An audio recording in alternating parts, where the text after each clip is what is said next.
Jesu Kristu waseNazaretha umpostoli lo uTJ Gumede ekhaya kusezakheleni noma empumelelweni. Before sikhuluma okuningi ngisacela ukuthandaza egameni lika Jesu.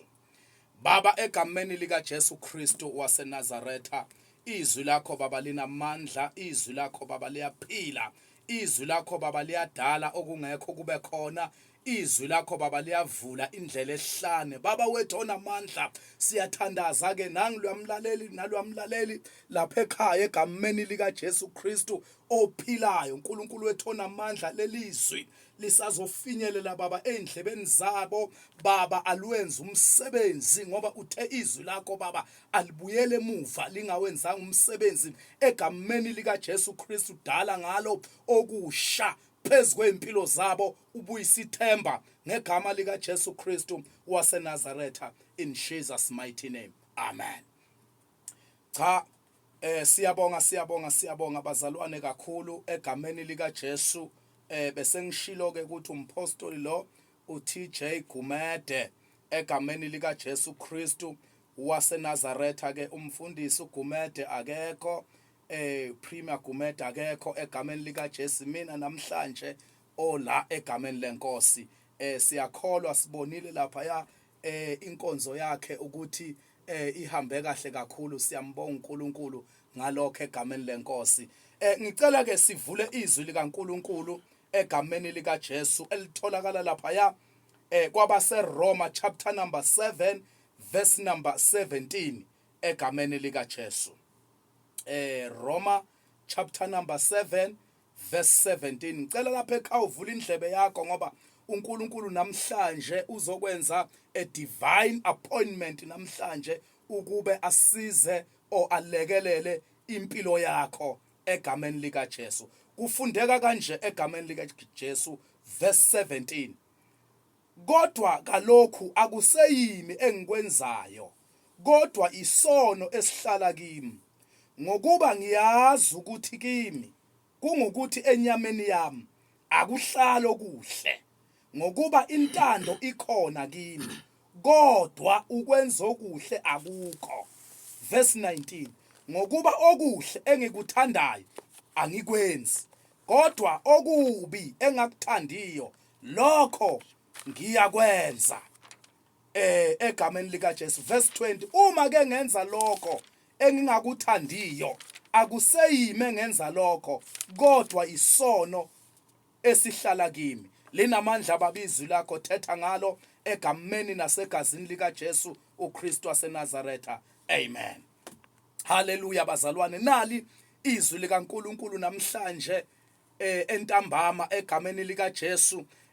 Ake uhlale nje imzuzu embalwa ulalela iredio yakho. uNkulunkulu namhlanje kule mzuzu embalwa asiza impilo yakho. La esifunda khona bazalwane, incwadi yakwabase Roma lithi kodwa kalokho akuseyimi engikwenzayo, kodwa isono esihlala kimi. Namhlanje bazalwane ngifuna ukuthi ngiqale kanje indaba yami. Esikhathini esiphila kuso, siphila esikhathini esinzima, siphila esikhathini la khona abantu bacindezelekile khona, siphila esikhathini la khona abantu baphila impilo abangayithandi egameni lika Jesu. So namhlanje nali izwi likaNkulunkulu elikhuluma ngokuthi kepha kalokhu akuseyimi engikwenzayo, kodwa isono esihlala kimi. Ngamanye amazwi mntaka baba, mawubona umuntu enza into ethile, noma ubona umuntu ephuza, noma ubona umuntu ethakatha, noma umuntu ubone enzane, kusuke kungayena lowo muntu loyo, kodwa isono esihlala kuye. So namhlanje ngifuna ukuzokhuluma nabantu namhlanje egameni lika Jesu abenza izinto abangayithandiyo, abenze izinto ezicindezele impilo yakhe, ngoba uthi la ku verse 17, kodwa kalokhu akuseyimi engikwenzayo, kodwa isono esihlala kimi.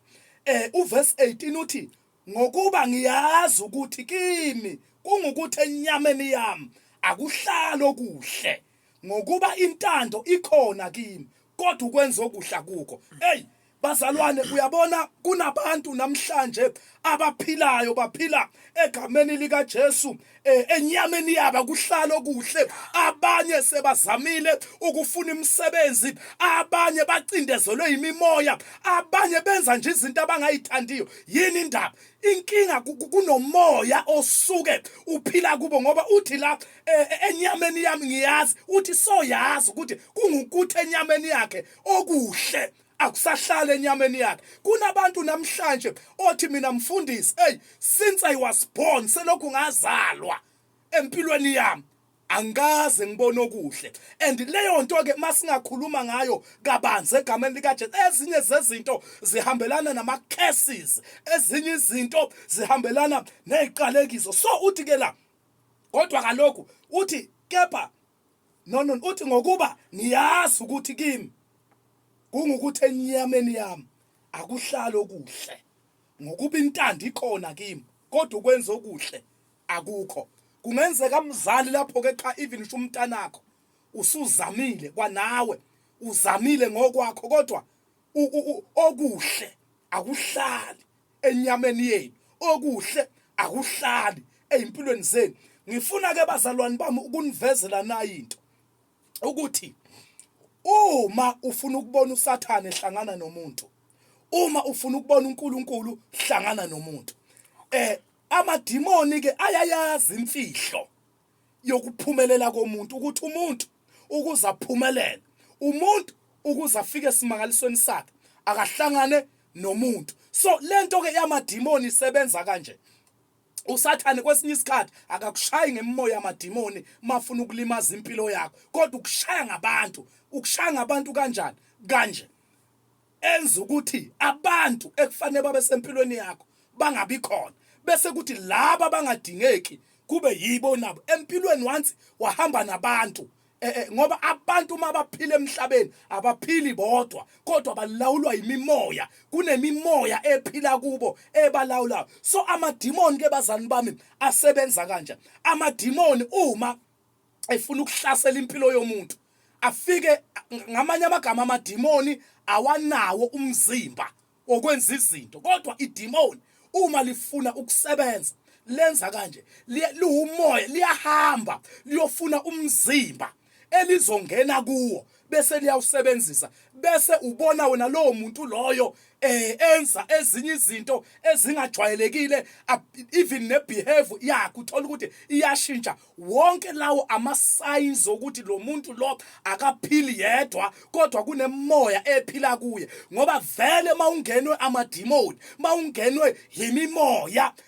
mayiphila imimoya nje empilweni yakho into eyenzakalayo amadimoni akudriver njengemoto ngoba mawangena nje amadimoni empilweni yomuntu amadimoni ayamdrive umuntu enze lento ngamanye amazwi angiyenze isibonelo uma ugibela imoto ayiyenzi intando yayo kodwa imoto mawuphakathi yenza intando kadriver lo ngaphakathi kuyo so nedemon linjalo bazalwane bami uma idemon lizongena empilweni yomuntu liyangena bese ubona umuntu enza izinto angayithandiyo kade kuyena inkinga kunomoya ophila kuye kunomoya omlawulayo kunomoya omcontrolayo ingakho ke laphathi akuseyimi engikwenzayo uma ubona abantu nje badakwa kangaka egameni lika Jesu akubona mawubona abantu banobugebengu kanjena akubona kodwa umoya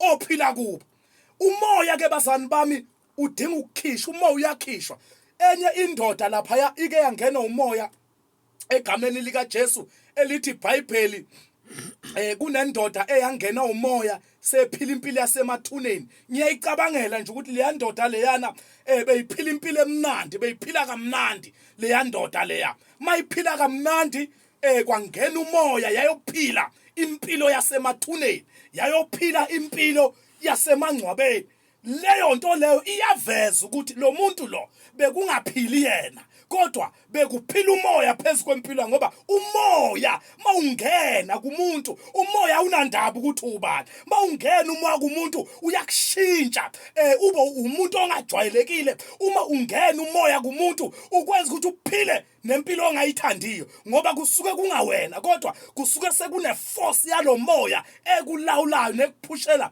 ezintweni ezirong so le ndoda lithi iBhayibheli beyizanyiwe kaningi le ndoda ukuthi isizakala kodwa lithi iBhayibheli le ndoda le beyibopha ngamaketanga beyibopha ngamachain iwagqabula le ndoda le lithi iBhayibheli ngelinye ilanga yezwa ngoJesu uJesu eza le ndoda yabona uJesu eseza kanje lithi iBhayibheli yagijima yayokhuleka kuye mayikhuleka iyamemeza ithi sinomsebenzi muni nawe Jesu ndodana kaNkulunkulu ophezulu konke na ngiyacela ukuba ungangihluphi uyabona ukuthi kahle kahle makufika uJesu amadimoni ayahlukumezeka makufika uJesu amadimoni ayalimala azacela amadimoni ukuthi siyacela ukuba ungasihlukumezi ngoba bekungayena lo muntu kodwa bekuumoya ophila phezulu kwalo muntu lo moya bophila phezulu kwakhe kuyaveza ukuthi akuyena lithi iBhayibheli uJesu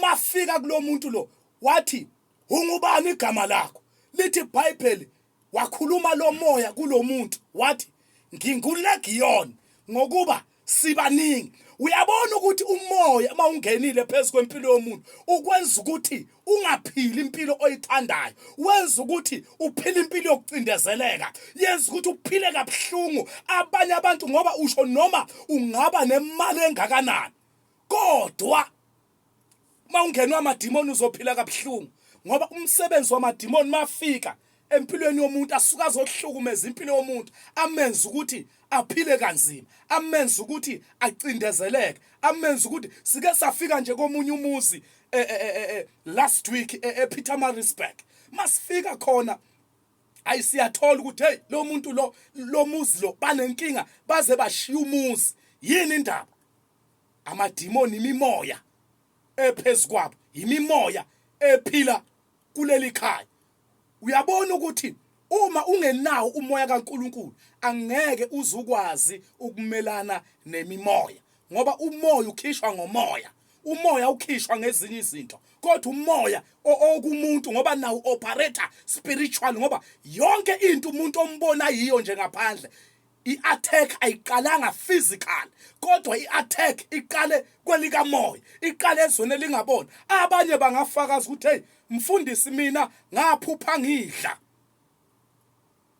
uma ngithi ngiyavuka ekseni ngivuka nginento ehle lapha esifubeni sami iyehla iyenyuka yini indaba amadimoni ayakwazi ukuthi akusebenze spiritual ukuze impilo yakhe ilimale ukuze impilo yakho ingalungi egameni lika Jesu kuverse number 18 uthi ngokuba ngiyazi ukuthi kimi kungukuthi enyameni yami akuhlali okuhle ngokuba intando ikhona uthi lo muntu lo uyathanda enhlizweni yakhe intando ikhona kahle kahle akekho umuntu ongafisi ukuthi empilweni yakhe kwenzeke okuhle noma ungayobuza ubana akekho akekho nje umuntu ongafisi kube nokuhle but inkinga iba kuphi kuba nemimoya ephila kubantu erula imndeni erula abantu ngoba umuzi nomuzi kunamadimoni abekiwe khona ukuthi awalawule lapha emndenini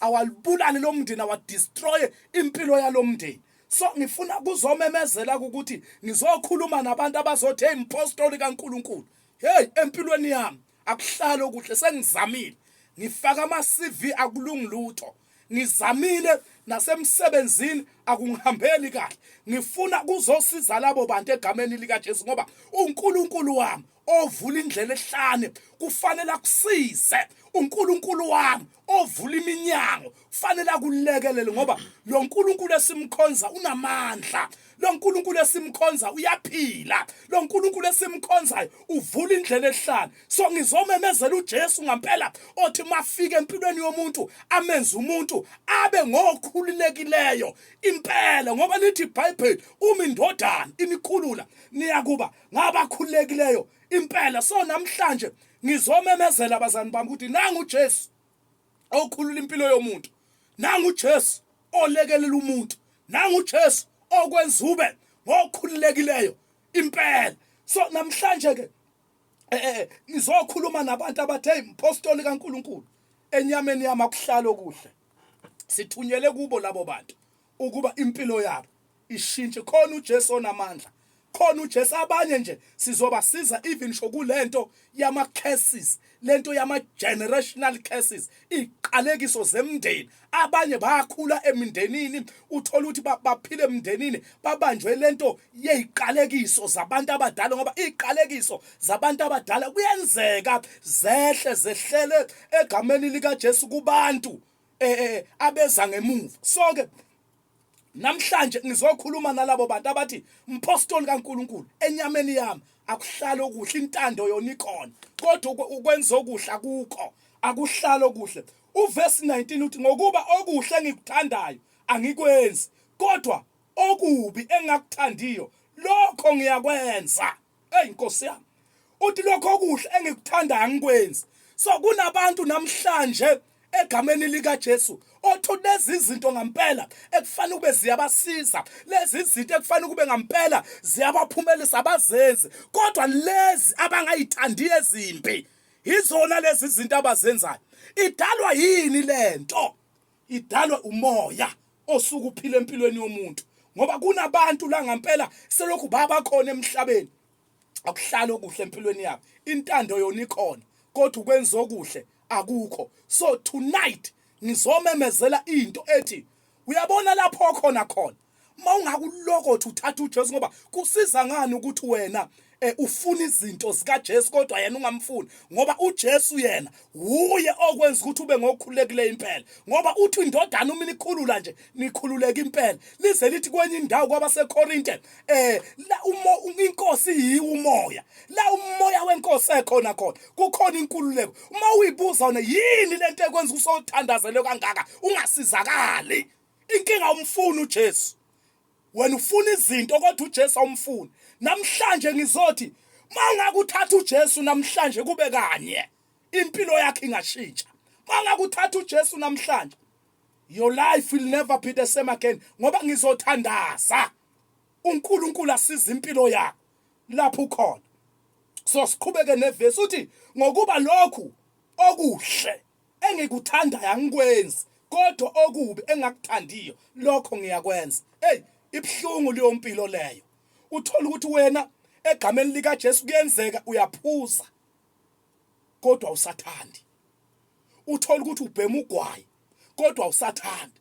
Uthola ukuthi uyeba kodwa usathandi. Ziningi izinto engingayibala uthola ukuthi ziphila phezulu kwempilo yakho. So namhlanje ngifuna kuzokhuluma nawe mntaka baba ukuthi uNkulunkulu angakusiza lapha ekhaya. uNkulunkulu angakulekela. Ngiyazi uphila impilo yezinyembezi, ngiyazi wena uhlezi ukhala uvuka isicamelo simanzi izinyembezi, kodwa namhlanje mawungakuthatha uJesu angayisiza impilo yakho. Mawungakuthatha uJesu angakulekelela uphume enhluphekweni, uphume eyintweni eziningi, ngoba uJesu yena okwenza ukuthi ube ngokukhulekile impela. Nami ngangisigqila sesono, kodwa makufika uJesu wangenza ngakhululeka, ngaba ngokukhululekileyo impela.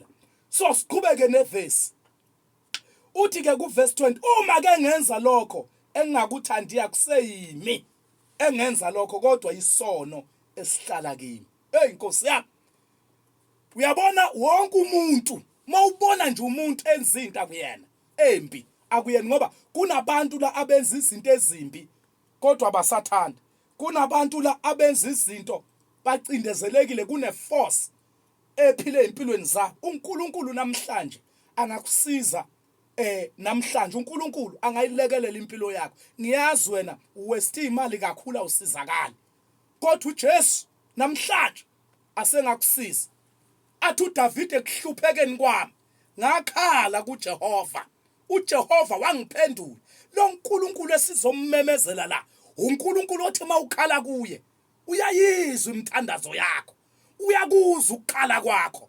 So namhlanje ngifuna ukuthi thatha uJesu lapho khona usuzamile nawe uyazi ukuthi imizamo yakho isiphelile udinga uJesu namhlanje ozokukhula abanye njoba ngikhuluma abazi ukuthi kufanele bathathe ini bahlanganise nani kodwa uJesu wami namhlanje uzokusiza wena nje la izwi lami nje lifika khona uJesu wami uzokusiza uJesu wami uzokulekelela uJesu wami uzokuvulela indlela ehlanu egameni likaJesu uthi ke uma ke ngenza lokhu engakuthandiya kumina engenza lokho kodwa isono esihlala kimi hey uyabona ke isono lithi iBhayibheli the wages of sin is death inkokhelo yesono ukufa usathane njalo mazofika empilweni yomuntu akafiki kabi kodwa uzenza muhle uzenza ingilosi yokukhanya so mafika nje usathane uze ukuzokweba nokuzobulala nokuzobhubhisa ingakho bhala kahle uthi isela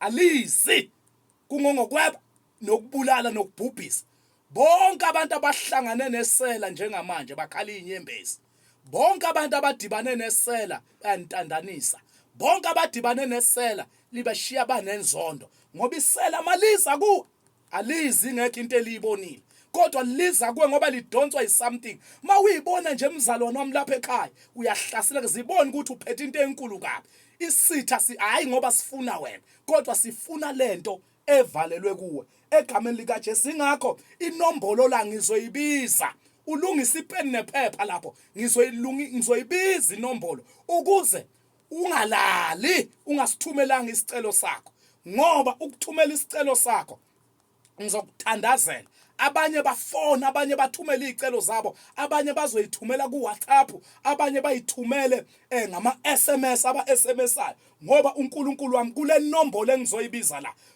uNkulunkulu uzokusiza uNkulunkulu uzokulekelela uNkulunkulu uzokuvulela indlela ehlanu ngoba uNkulunkulu wami wathi kimi ndodana yami kule minyaka hamba ngeslogan esithi uNkulunkulu uvula indlela ehlanu ngithini mangithi uNkulunkulu uvula indlela ehlanu ngithi la kungenalutho khona nawe la ungacabanga ukuthi khona into engavela kodwa lo uNkulunkulu engihamba naye uyayivula indlela ehlanu nala kuthiwa akusenzeki lutho khona kade sihamba sibona uNkulunkulu evusa abantu abafileyo sibona abanye baboshwe imindeni ngoba sibuye sihambele namakhaya kakhulu uyabona nje kulezi insuku ngoba umuntu uaround Jozini egameni likaJesu sihambela kakhulu imizi ngoba umuntu usebenzela kude kakhulu leko goal soke egameni likaJesu kulezi insuku sihambela imizi sikhulekela abantu uNkulunkulu siyambona lapha emakhaya abantu wenza imangaliso uyabasiza abantu abagulayo ababoshwe imimoya abadinga imisebenzi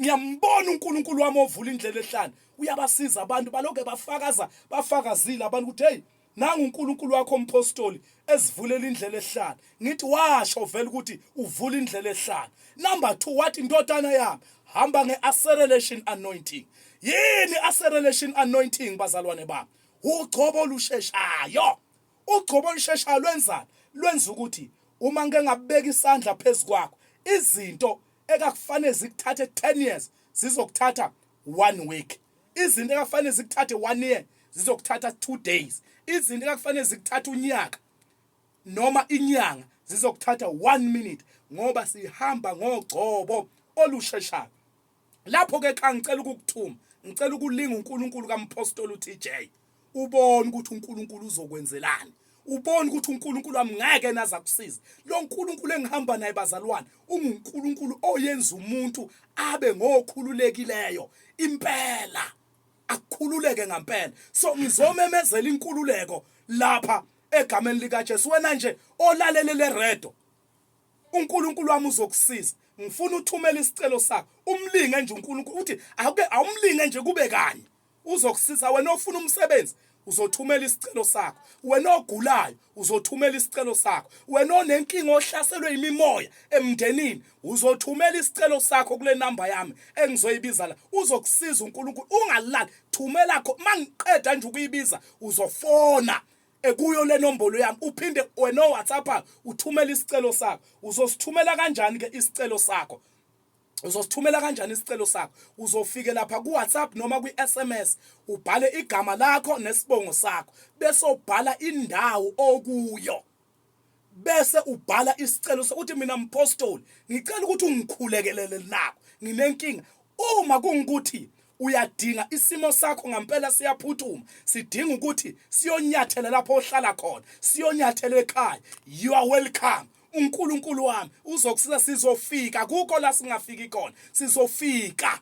uNkulunkulu azokusiza. Ngoba abanye sike sibabone siyabakhulekela emasontweni, kodwa uthola ukuthi uma sibakhulekela egameni lika Jesu siyabona, ngoba sabantu uNkulunkulu wasipha inkonzo yokubona, siyabona abanye banenkinga khona emakhaya. So uNkulunkulu ke uzokusiza mntaka baba. Ngizocela wenze lento engishilo, uthumela isicelo sakho, igama lakho, indawo okuyo, igama nesibongo, indawo okuyo, bese ubhala icelo zakho uthi mina mpostoli kaNkulunkulu ngicela ungikhulekelela. Mawukwazi ukufona uzofona, mawu-WhatsApp uzothumela ngo-WhatsApp, mawunga-WhatsApp SMS uzothumela nge-SMS. ngizokuphendula, ngizokuthandaza nawe. Your life will never be the same again. uNkulunkulu wami uzokuvulela indlela ehlala, akumkholo kube kanye, akumlinge kube kanye. Ngisacela ukubiza i-cellphone number bese ngiyathandaza egameni lika Jesu. Inombolo ke kaMpostoli TJ ibizeka kanje: 071 531 7062.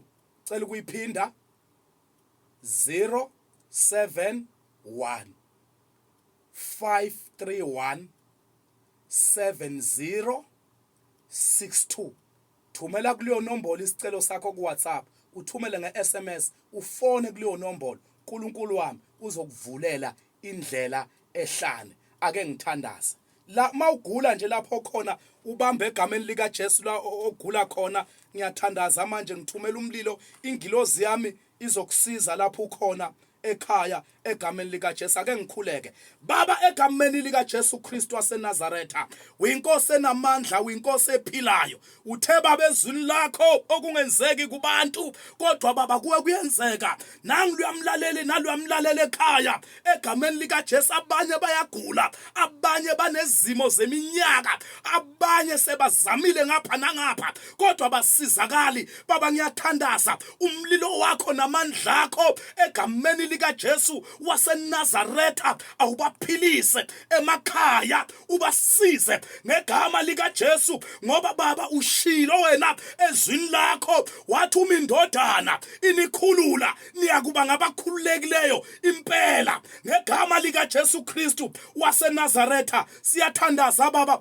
basiza abantwana bakhe emakhaya, ubalekelele, ubakhulule, ubenze bakhululeke egameni lika Jesu. Ngoba uthe baba wena asikufuni usenokutholakala omuba shindlela yakhe abuyele kuJehova, wena uzoba nomusa naye ngegama lika Jesu Kristu. Busisa loya naloya basazothumela izicelo zabo, basize baba, ubalekelele, ubavulela indlela ehlane, ubakhulule egameni nasegazini lika Jesu Kristu waseNazaretha kuze kumanje naphakade. Amen and amen.